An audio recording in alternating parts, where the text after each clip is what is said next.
तो नमस्कार साथियों, स्वागत है आप सभी का Aspire by AK YT channel पर।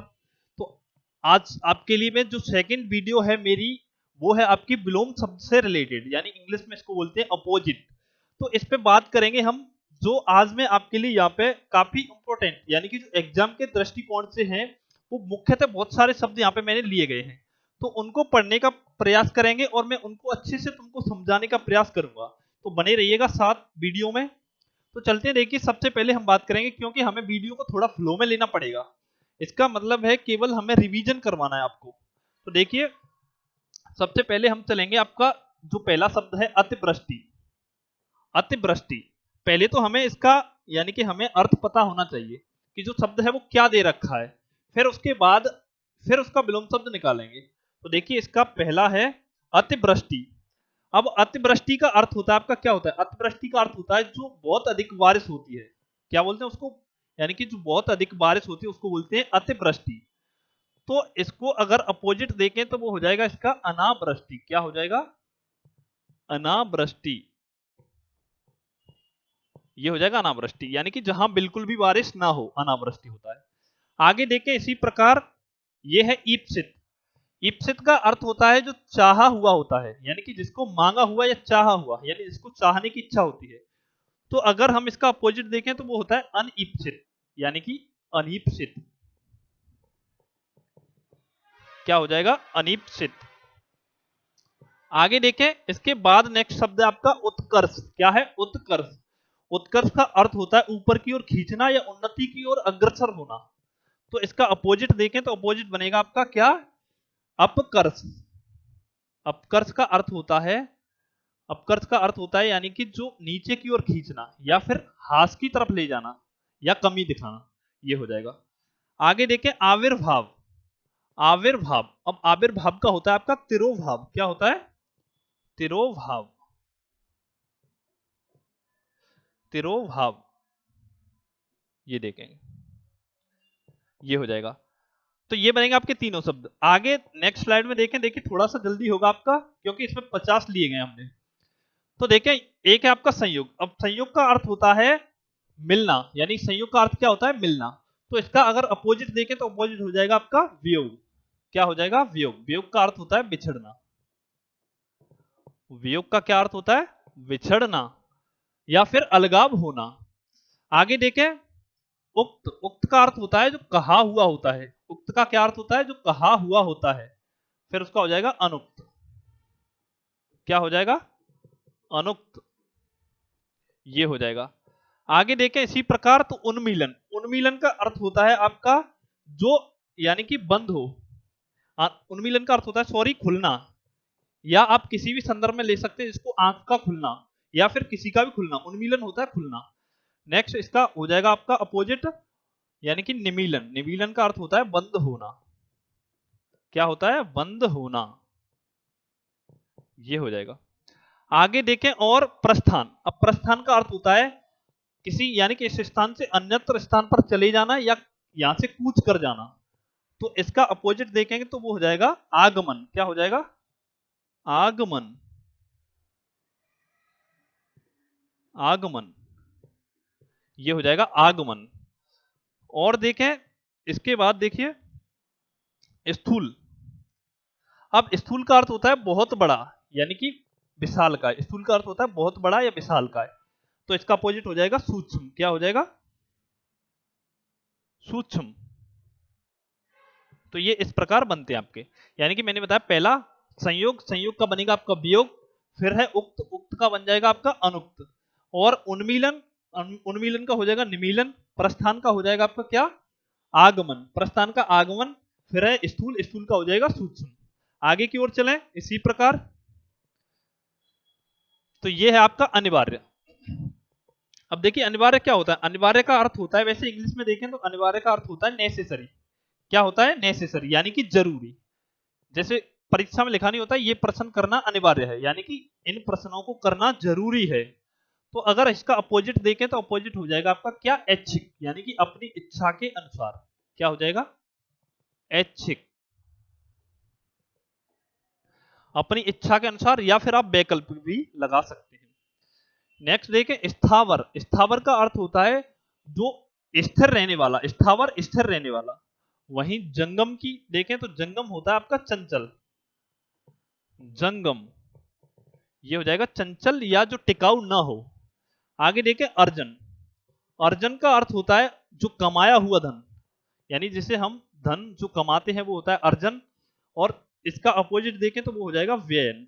क्या हो जाएगा? व्ययन, यानी कि जो खर्च किया हुआ। क्या हो जाएगा? खर्च किया हुआ। निरामिष की बात करें तो ये होता है आपका मांस रहित। निरामिष क्या होता है? जिसमें मांस ना हो, जो मांस रहित होता है उसको बोलते हैं निरामिष। अगर इसका अपोजिट देखें तो वो बनेगा आपका सामिष। क्या बनेगा?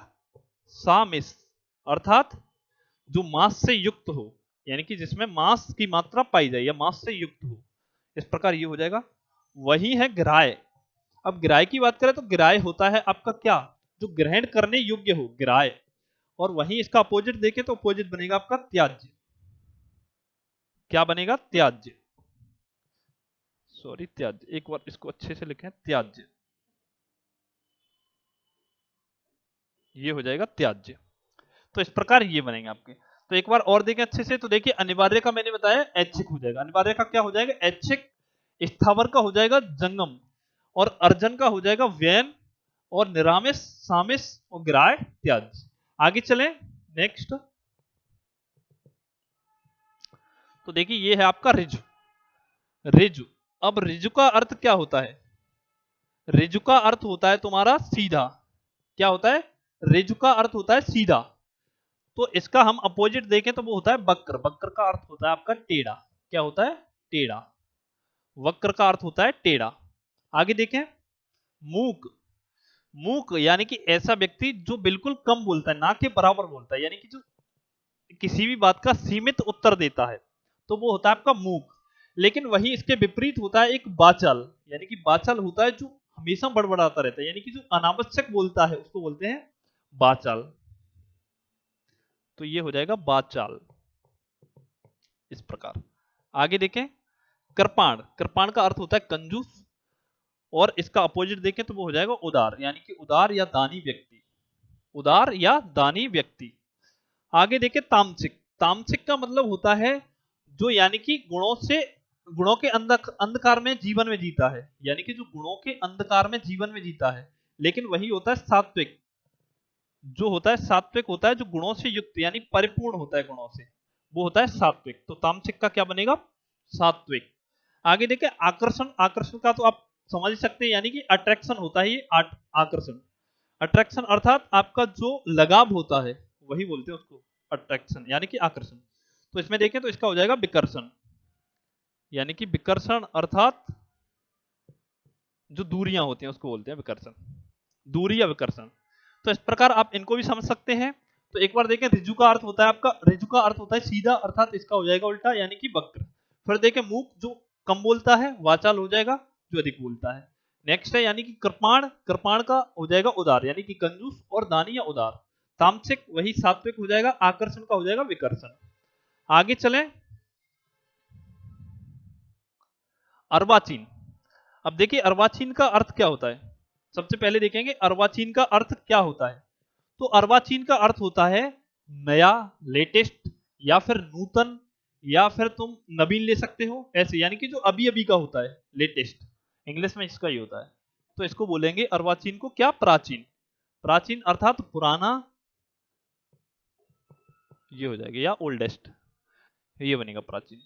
आगे देखें स्तुत्य। स्तुत्य का क्या अर्थ होता है? स्तुत्य का अर्थ होता है, यानी कि स्तुत्य होता है, स्तुत्य का पहले देखिए इसका अपोजिट होता है आपका निंदनीय। क्या होता है? निंदनीय। अब देखिए इन दोनों में क्या फर्क है। निंदनीय, स्तुत्य का अर्थ होता है जो आपके पीठ पीछे आपकी प्रशंसा की जाती है, यानी आपने जितने भी भले काम किए हैं उनकी आपके पीठ पीछे प्रशंसा की जाए तो उसको बोलते हैं आप स्तुत्य। लेकिन अगर आपने किसी की बुराई की है, यानी आपने किसी के साथ गलत किया है, तो आपकी निंदा होगी, उसी को बोलते हैं निंदनीय। यानी कि पीठ पीछे की गई बुराइयां वो होती हैं आपकी निंदा, यानी कि उसको बोलेंगे निंदनीय। ये हो जाएगा निंदा के योग्य। अब देखें ओजस्वी। ओजस्वी का अर्थ क्या होता है? ओजस्वी का अर्थ देखें तो ओजस्वी का अर्थ होता है शक्तिशाली व्यक्ति, जिसमें तेज हो, यानी कि ऐसा व्यक्ति जो शक्ति से परिपूर्ण हो, उसके अंदर तेज हो, तो इसका अपोजिट देखें तो वो बनेगा निस्तेज। क्या? निस्तेज। या फिर आप इसको कांतिहीन भी बोल सकते हैं,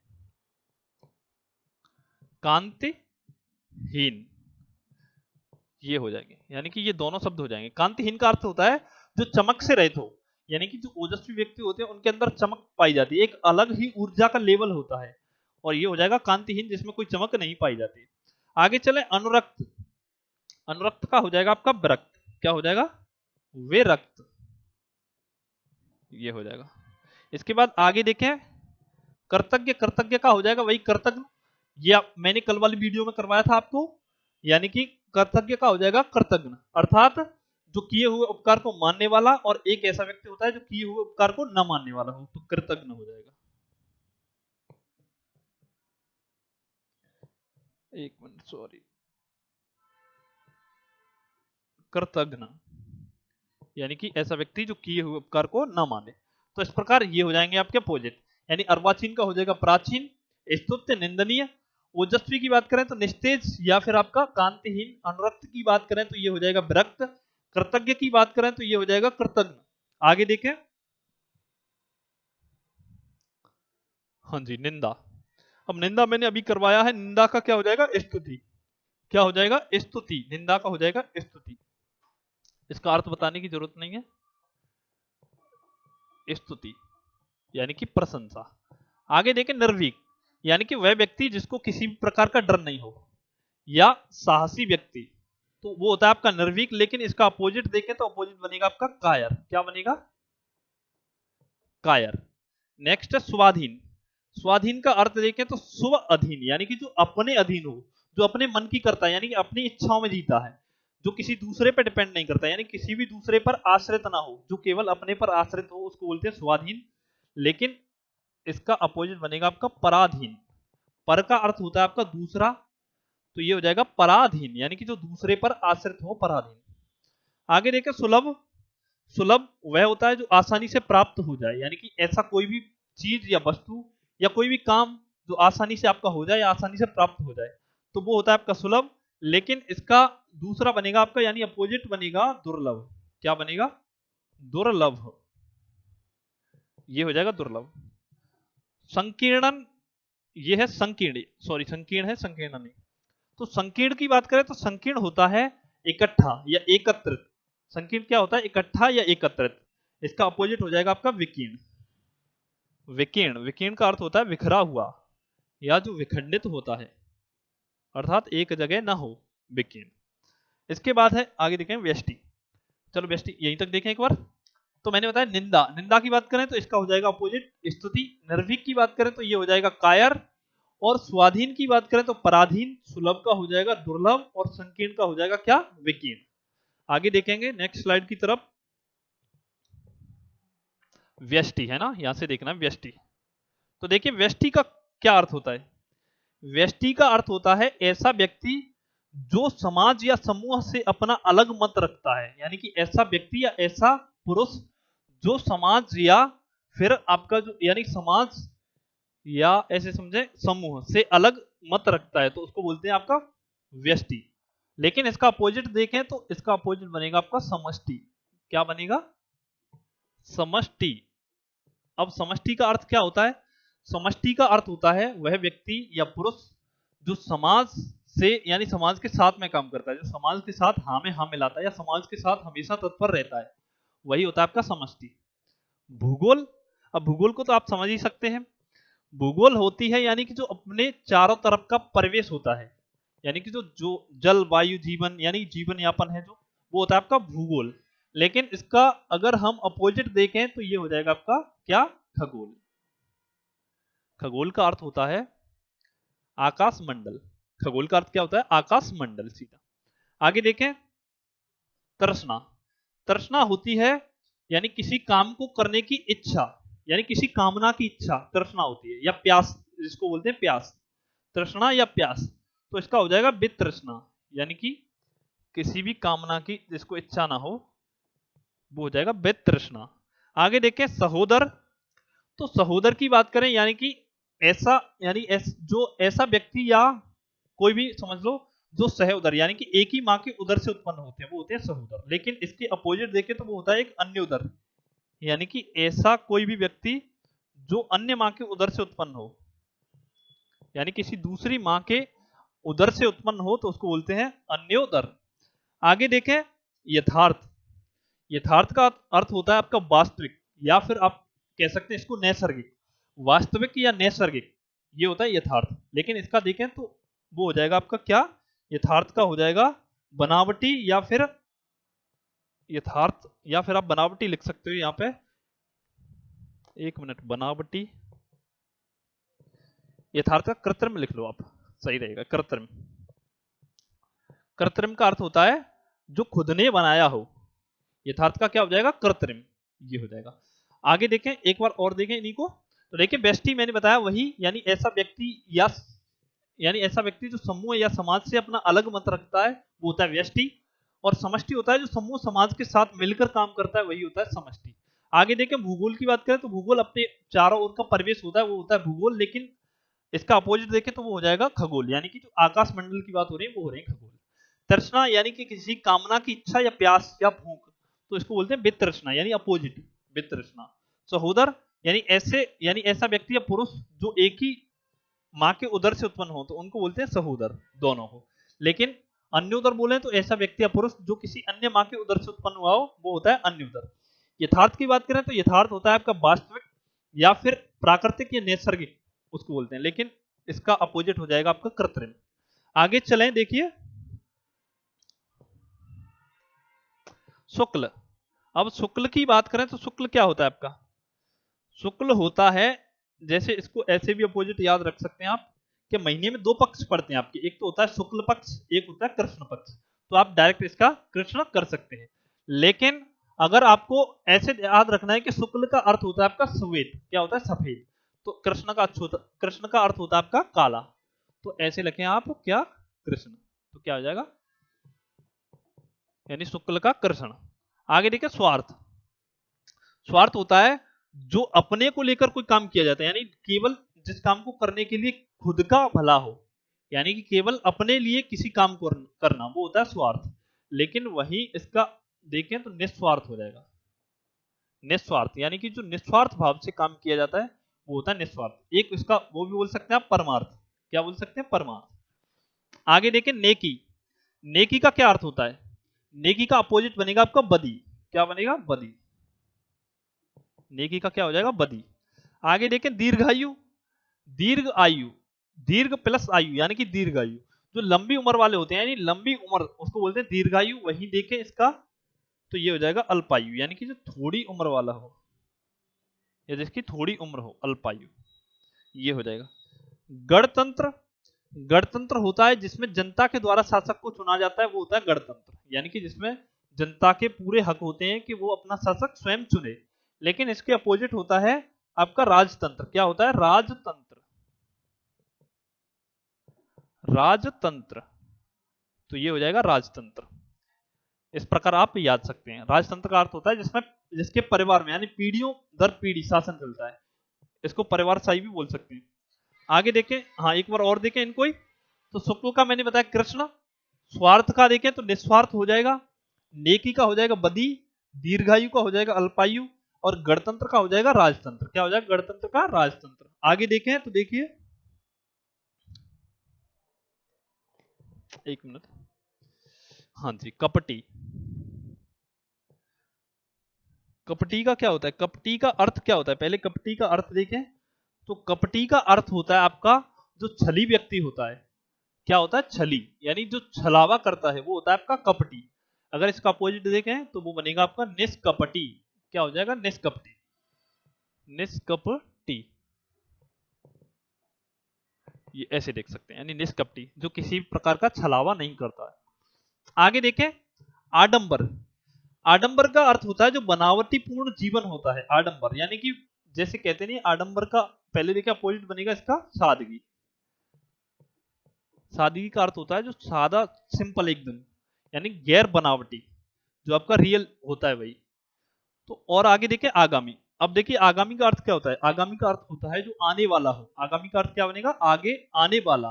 लेकिन इसका क्या हो जाएगा, विगत, जो बीत चुका है यानी कि जो गुजर चुका है, विगत होता है। जैसे बोलते नहीं आप, आगामी सोमवार को मुझे धौलपुर जाना है, या फिर आगामी सोमवार को मुझे कहीं जाना है।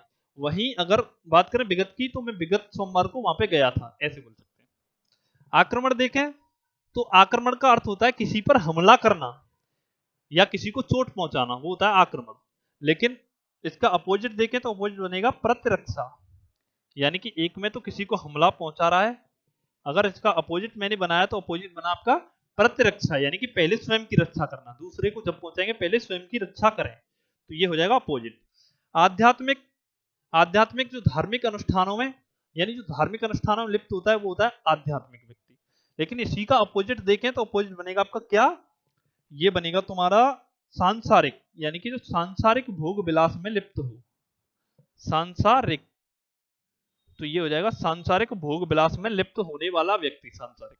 एक बार और देखें तो कपटी का मैंने बताया निष्कपटी, आडंबर का हो जाएगा सादगी, आगामी का हो जाएगा विगत, और आक्रमण का क्या हो जाएगा, प्रतिरक्षा, और आध्यात्मिक का हो जाएगा क्या हो जाएगा, सांसारिक। ये हो जाएगा इस प्रकार।